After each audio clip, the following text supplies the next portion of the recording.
هو الحقيقة بالنسبة للتحرك المغربي أنا شفت أنه تحرك مدروس، يعني هو ومش جديد برضو عشان نقول أنه كلمة أن المغرب يسارع أو يتهافت، ومن حقه أن يسارع طبعا، يعني أن يحصل على حصة كبيرة في هذه الدول.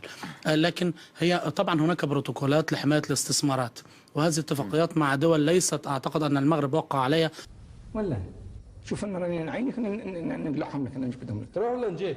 نجيك ولا تخص النظام حاكم، سواء جاء هذا أو ذهب الحالي أو جاء القادم. هناك يعني لن يفوت المسؤولين المغاربة أن يوقعوا على اتفاقيات بحماية الاستثمارات، ودي لها شروط.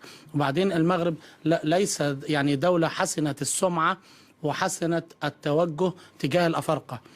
احنا شفنا لما دخلتهم بمشروعات اجتماعية، لما حتى استقبلتهم وعملت لهم يعني ذوك صداعات ولا كيفاه؟ دائما في القايله لاحقني هكذا. ديك النهار جاوني للدار لي طبطبوا عليا ذوك جاي نتاع ما ديروناش يقربوا تنزل الناس، عيب مقامات. فهذا كله المغرب يتعامل باحترام شديد يمكن مع الأفارقة أكثر مما يحصلون عليه في بلادهم.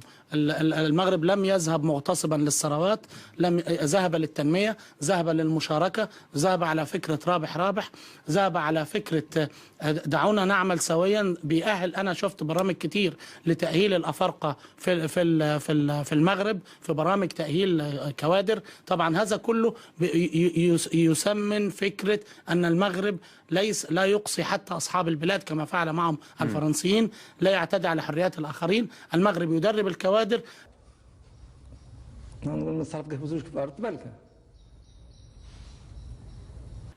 على أنظمة حديثة لكي تشارك في إعمار بلادها وفي هذه المشروعات التي يعمل بها. المغرب لم يقل أنا سآتي بكوادر مغربية فقط، لا بالعكس، بيدرب كوادر كمان في مجالات متعددة، خاصة داخل في قطاعات كبيرة. يعني السمعة المغربية الآن في دول غرب إفريقيا هي أفضل بكثير من سمعة فرنسا التي نحن على أراضيها. أن المغرب لم يعتدي على أحد. المغرب ذهب للتعاون. إفريقيا اللي الناس بتقول لماذا تتهافت، نعم من حق المغرب أن يكون له. لا اسمح لي بدقيقة، يعني لا اسمح لي، لن نلوم على المغرب، وإذا ظهر من يلوم نحاول فقط أن نفهم يعني هذه الاستراتيجية سواء في المغرب والجزائر أو تونس وغيرها من الدول. ونؤكد أيضا يعني من حق المغرب أيضا أنه إفريقيا فيها احتياطي 124 مليار برميل من النفط، يمثل 12% من الإنتاج العالمي. فيها 100 مليار برميل تحتاج أن تستكشف. فيه 500 تريليون قدم مكعب غاز. فيه 90% من احتياطي الكوبالت والبلاتينيوم والبلاتينيوم والألماس. لماذا يعني من يشكك في أحقية المغرب في أن يكون لها أجندة، فعليه أن يصمت ويخرس تماما، وليفعل المسلم ما تفعل المغرب.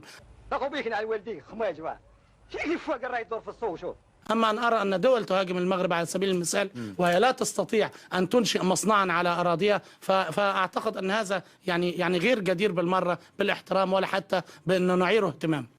على كل حال شو نقول لك، الفكرة ماهيش خايبة، مليحة ياسر، تشكر عليها على كل حال. بون كيستيون تاعك.